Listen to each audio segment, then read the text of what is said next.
The reason why evil is susceptible to total deflation is, if you agree with me, speak with sort of derogation of the nature religions. You see, would that fall in the garden? Nature was regarded as corrupt. The implication is that this category is permanent, and I'm saying that I don't think but evil in that sense is a permanent category for us. It awaits more information and insight. Okay, we're going to distinguish for a minute good versus evil and good versus bad, just for the sake of conceptual clarity. In the moral landscape, you make a fundamental axiomatic claim. It looks like a moral claim, maybe it's a claim of fact, and the claim is there are bad lives and good lives. Sure. And the claim you make is that that's universally true. Well, it's true for the requisite minds. Buddhist, Hindu, Christian, doesn't matter. Okay, but evil. So yes, I'm not telling you that you should purge the word evil from your vocabulary. There's a bit for you that corrupts the whole world for us, and every spontaneous act is sinful. Because if you take the Buddhist framework, because nature is corrupt and has to be corrected, must not be yielded to. You get a totally different civilization. And map it onto this continuum, you don't get good and evil. This is the big statement today of what I call the reactionary conservative wing. Holy city of three major Abrahamic religions. The message in the symbol. But this was no ordinary military campaign. It was a complex and multifaceted endeavor that would test the leadership and resolve of those involved who spearheaded the crusade, the main battles, the military tactics employed in the quest for control over the Holy Land. And the notion of divinity or divine life, in my mind, would be what would determine my decision. And if it were rather crude, it would be a rather crude decision. But also various historical and historiographical misconceptions and myths. Let's delve into our retelling of modern man's civilizations. You get essentially wisdom and ignorance. I went on to retire as a Navy captain.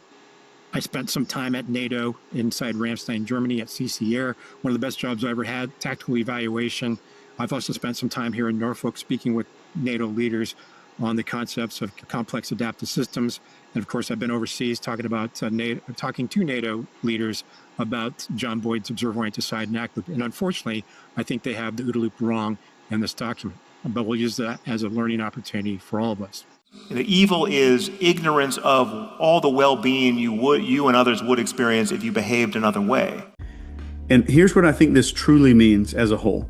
Whoever controls your attention during a psychedelic window, they control what gets strengthened, they control what gets weakened, and they control which version of you comes out on the other end of that experience. Right, that's the Buddha's game.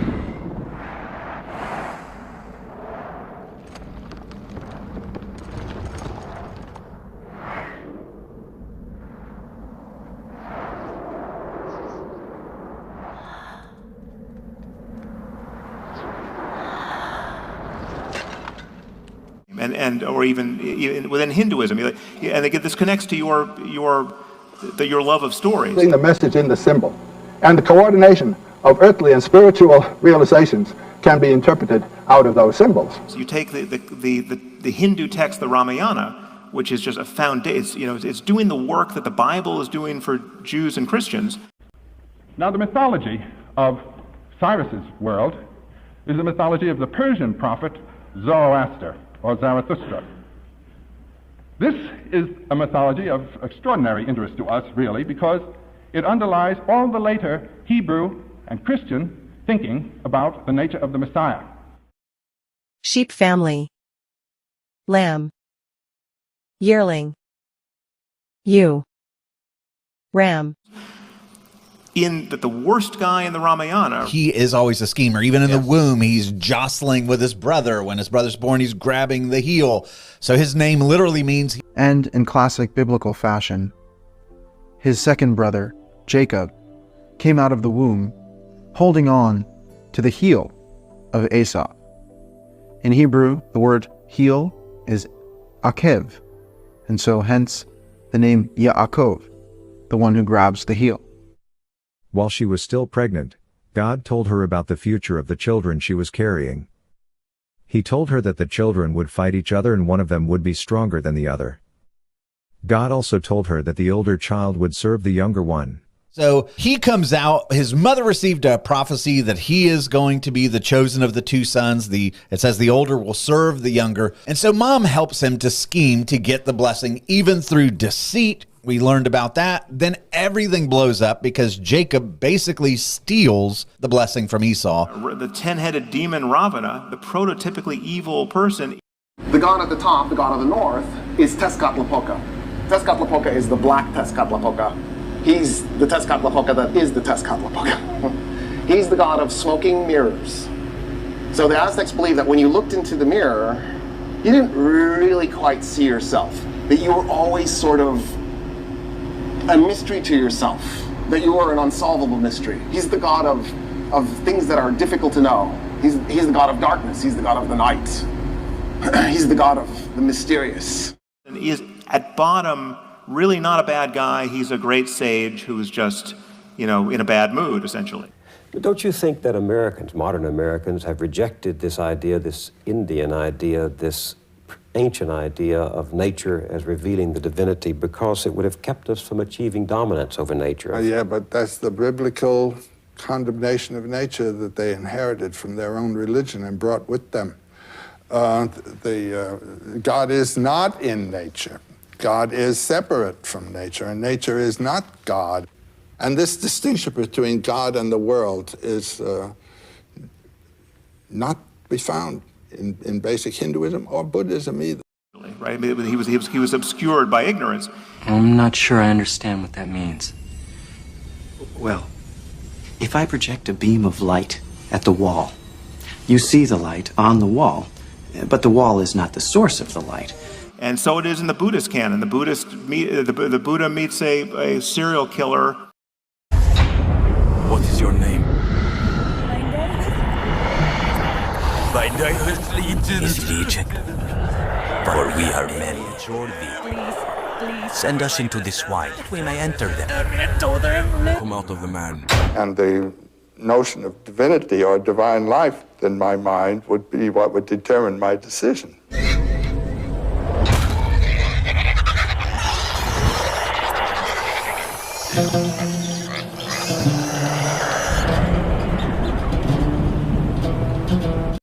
If it were rather crude, it would be a rather crude decision. But is divinity just what we think? Yes. Who, was wearing a garland of human fingers around his neck.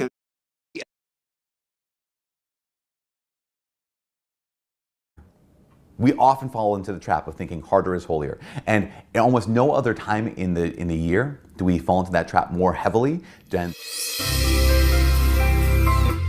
It's not how heavy your Bible is, how close you sit to the front row in church, or whether you wear a cross or put a fish on your car. Jesus called you to follow him, not to simply look up to him, but to truly be his disciple, to lose your life so that it can be saved for eternity. But how do we live a life that is truly surrendered to God? What does it look like? That's the question we'll examine with today's email. It reads, very simply, what does it mean to take up my cross? A lot of Christians wear crosses around their necks. You think when Jesus comes back, he's going to want to see a fucking cross, man? It's kind of like going up to Jackie Onassis with a rifle pendant on, Just thinking of John, Jackie. We love him. Trying to keep that memory alive, baby. Explore the story of Abraham and Isaac. First, how each would approach the idea of offering a child sacrifice and what reward and or blessings they might negotiate with, or punishments they might use as coercion, or if they might refrain from such a test, e.g., divine game, for any reason. The story of Abraham and Isaac, particularly the idea of child sacrifice as a divine test, could unfold differently depending on the deity involved. Here's how each might approach it. According to this mythology, the first creation was perfect, but an evil power, Angra Mainyu, destroyed it. And there is now in process a conflict between the powers of good and the powers of evil. Yahweh, Judaism. Yahweh famously commands Abraham to sacrifice Isaac in the Hebrew Bible, Genesis 22, framed as a test of faith and obedience. Yahweh's approach reflects his role as a God who demands absolute trust and loyalty. However, the story ultimately ends with Yahweh halting the sacrifice, providing a ram as a substitute. Mars, the Roman god of war. Motivation for the test. To demonstrate Abraham's unwavering faith and obedience, reinforcing the covenant. Reward blessing. Yahweh promises blessings of numerous descendants, greatness, and land for Abraham's faithfulness, signaling that obedience leads to divine favor. Reason to refrain. Yahweh intervenes at the last moment, emphasizing that he does not desire human sacrifice, but rather faith and moral commitment. Now, these powers are not associated in the Persian system with any particular race, or any particular tribe, particular race, or any particular tribe. They are general, metaphysical, cosmic powers. God the Father, Christianity. In Christianity, this story is often seen as a precursor to God the Father offering his own son, Jesus, as a sacrifice for humanity's sins. Motivation for the test. God the Father might still test Abraham to foreshadow his own future sacrifice, showing the depth of faith required in his divine plan. However, he might emphasize the redemptive nature of sacrifice rather than pure obedience. Reward blessing. Eternal salvation, positioning Abraham and Isaac as precursors to Christ, aligning them with divine grace and redemption for future generations. Reason to refrain. God the Father might avoid the test entirely, as Christ's sacrifice is already the ultimate fulfillment of such a divine act, rendering this game unnecessary. And every individual, no matter of what race or of what tribe, has the choice to associate himself, to align himself, either with the powers of good or with the powers of evil. In Islamic tradition, this story, known as the Dabi, involves Abraham and his son, often identified as Ishmael, Quran 37:99-113. Allah commands Abraham to sacrifice his son as a test of submission. Islam means submission to Allah's will. Motivation for the test. To affirm Ibrahim's total submission to Allah's will, demonstrating the ultimate act of surrender to divine authority.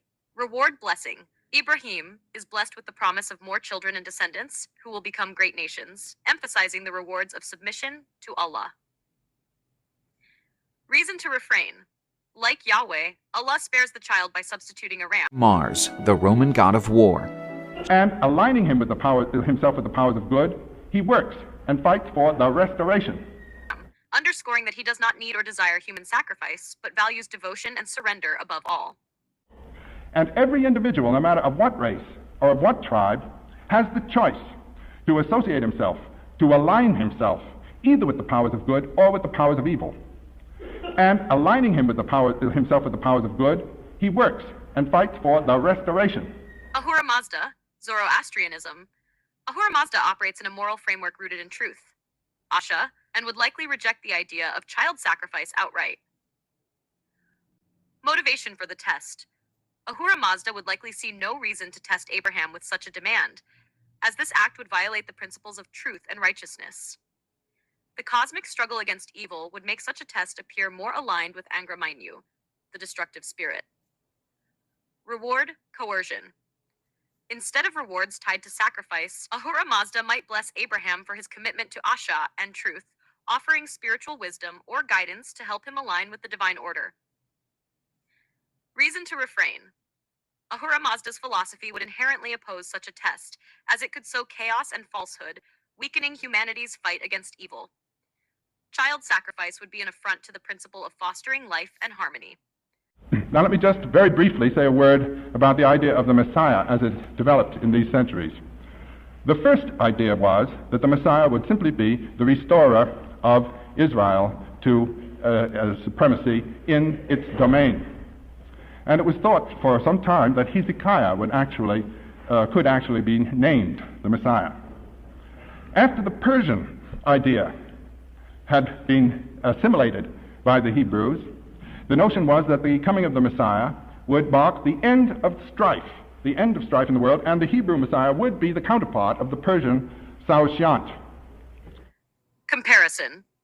1. Yahweh and Allah demand a willingness to sacrifice, emphasizing faith, obedience, and submission, but ultimately sparing the child, rejecting human sacrifice as unnecessary.